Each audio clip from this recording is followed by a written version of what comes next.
Alors que de nombreuses personnes cherchent à se rapprocher des grandes villes et des zones métropolitaines modernes, certains choisissent un endroit plus isolé, loin de l'agitation et du trafic. Une maison de campagne avec un terrain dans un endroit pittoresque est généralement un havre de paix. Mais pour certains amateurs d'air pur et d'unité avec la nature, l'expression se détendre loin de la civilisation prend un sens très littéral. Bienvenue sur notre chaîne. Aujourd'hui, nous allons parler des endroits vraiment isolés de notre planète où, curieusement, vous pouvez aussi vivre. Mettez-vous à l'aise, nous commençons. Tristan da Cunha est un archipel de l'océan Atlantique Sud qui fait partie du territoire britannique de Sainte-Hélène. C'est l'un des endroits les moins peuplés de la planète. Elle se trouve à 2816 km de l'Afrique du Sud, à 3360 km de l'Amérique du Sud et à 2161 km au sud de Sainte-Hélène. Depuis 1956, une station météorologique est installée sur une partie de l'île de Gawk, louée aux Britanniques. Le climat des îles est un climat océanique tempéré. La température moyenne varie de plus 9 à plus 17,5 degrés Celsius. Tristan da Cunha ne compte aucun mammifère à l'exception des phoques sur le rivage, des souris introduites à Gawk par l'homme et, en fait, de l'homme lui-même. Et aucun reptile ni papillon. L'éloignement des îles du continent a affecté la faune et la flore. La population de l'île, selon le recensement de 2016, est de 267 habitants.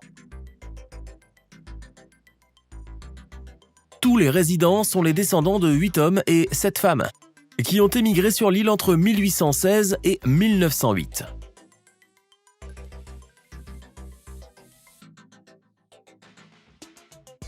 De toutes les villes du Groenland, aucune ne peut égaler l'isolement d'Ilokortimiut.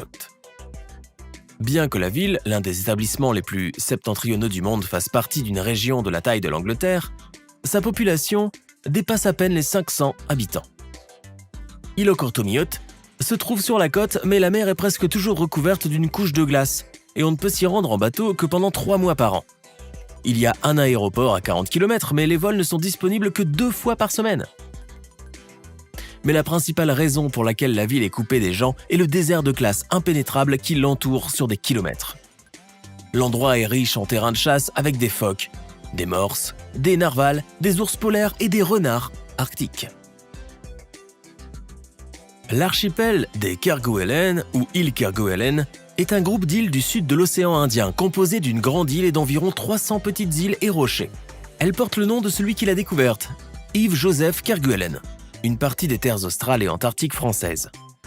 La distance entre l'archipel et la côte de l'Antarctique est d'environ 2000 km, celle de la Réunion de 3400 km et celle de l'Australie de 4800 km.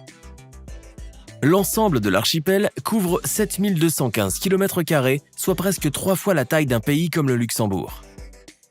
Le climat est rude, pluvieux et venteux. Les vents atteignent souvent des vitesses de 200 km/h. Il n'y a pas de résidents permanents sur l'île, mais environ 70 personnes y vivent et travaillent en hiver et plus de 100 en été. Presque tous les habitants se trouvent sur l'île principale. Depuis 1949, des travaux de recherche, des observations météorologiques et le lancement de fusées météorologiques sont effectués sur l'île. À cette fin, le nouveau village de Port-au-France a été fondé le 1er janvier 1950. Depuis les années 1970, l'île abrite une station de communication par satellite. D'une manière générale, Kerguelen, c'est 7000 km² de calme, d'air pur et d'océan. Bien qu'elle soit pratiquement inhabitée, l'île possède un hôtel décent. Du point le plus élevé de l'île, 1800 mètres au-dessus du niveau de la mer, les touristes ont une vue incroyable sur l'océan, sans fin. La vallée de l'Elqui, située en haute altitude au Chili, est célèbre non seulement pour ses vignobles qui produisent des vins chiliens, pins et de l'authentique eau-de-vie de pisco chilienne, mais aussi pour son ciel d'une clarté à couper le souffle.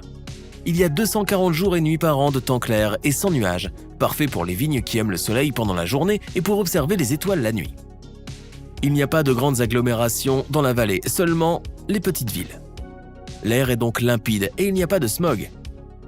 Ici, dans la vallée de l'Elqui, se trouve l'observatoire de Mamaluca, l'un des plus grands de l'hémisphère sud. C'est là que le premier et jusqu'à présent unique hôtel observatoire du monde a été ouvert en 2005. L'hôtel se compose de plusieurs cottages aux formes inhabituelles situés au milieu de la verdure luxuriante d'une vallée entourée de bosses montagneuses sans vie. Certains cottages sont en bois, avec un petit salon confortable, doté de fenêtres panoramiques du sol au plafond donnant sur la vallée. Une terrasse couverte sur les toits et une chambre avec une large fenêtre donnant sur le ciel. Le moyen idéal d'admirer les étoiles tout en étant allongé sur un grand lit confortable. Un autre type de chambre hôtel étoilé au Chili est celui des grandes tentes blanches en forme de dôme. Tout l'intérieur du dôme est un vaste salon avec des sols et des meubles en bois, tandis que la chambre à coucher est située au-dessus, un deuxième niveau reposant sur des piliers en bois. L'immense lit, placé directement sous le sommet du dôme transparent, donne la sensation totale de dormir sous un ciel étoilé ouvert. Je ne peux m'empêcher de penser à un autre observatoire unique situé dans les Alpes suisses. L'observatoire du Sphinx est l'un des observatoires les plus élevés du monde, situé à 3571 mètres au-dessus du niveau de la mer. Le pont d'observation du Sphinx offre une vue à 360 degrés sur les Alpes. Il est accessible par un ascenseur à grande vitesse qui parcourt 110 mètres jusqu'au Sphinx en 25 secondes et peut transporter jusqu'à 1200 passagers par heure. De l'extérieur, l'endroit ressemble à la cachette d'un méchant d'un film d'aventure. En Suisse, cet endroit est appelé le sommet du monde. Se rendre ici n'est pas non plus facile. La ville la plus proche de l'observatoire est Berne, d'où il faut prendre un train de 45 minutes pour se rendre au pied des Alpes. De là, vous devrez prendre plusieurs autres trains et en 3 heures, vous aurez atteint votre destination. Selon le livre Guinness des records mondiaux, il s'agit de la plus petite île bâtie du monde. Bishop est un des rochers des îles Scilly, dans le sud-ouest de l'Angleterre. L'île ne couvre qu'une superficie de 0,0006 km². La première tentative d'ériger un phare sur l'île a eu lieu en 1847, mais la construction n'a pas résisté à l'assaut des vagues localement agressives. La deuxième tentative, 4 ans plus tard, fut plus fructueuse et le phare fut achevé en 1858. En 1881, des fortifications ont été construites autour du phare. La tour est haute de 49 mètres et a une portée de 24 miles nautiques. Le phare est automatisé depuis 1992. Au sommet de la tour, il y a une aire d'atterrissage pour un hélicoptère. Le paratonnerre n'a été introduit dans le phare qu'en 1979. L'approvisionnement actuel en électricité est assuré par des panneaux solaires. Non loin de l'île, l'un des plus grands naufrages de l'histoire britannique s'est produit le 7 mai 1875. Le voilier Schiller s'est échoué suite à une erreur de navigation. Seules 37 des 372 personnes ont survécu. Et un autre lieu unique, le Svalbard, un archipel norvégien d'une superficie totale de 61 000 km² qui se trouve au-delà du cercle polaire arctique. Le jour polaire, comme la nuit polaire, dure des mois ici. Le plus grand centre de population est la ville de Longyearbyen, avec 2700 habitants. La plupart d'entre eux sont des scientifiques et des mineurs. Malgré la rudesse du climat, le Svalbard abrite la réserve mondiale de semences, qui contient des graines du monde entier. Le dépôt est situé à 120 mètres de profondeur, dans une paroi rocheuse, et à 130 mètres au-dessus du niveau de la mer. Ainsi, en cas de catastrophe mondiale, il ne serait pas touché. Le bâtiment est équipé de portes anti-explosion, de sas, de détecteurs de mouvement et de murs en béton armé d'1 mètre d'épaisseur capables de résister à une ogive nucléaire. Actuellement, la chambre forte contient 890 000 types de graines, emballées dans des sacs scellés qui ressemblent à du papier aluminium et empilés dans des conteneurs spéciaux scellés.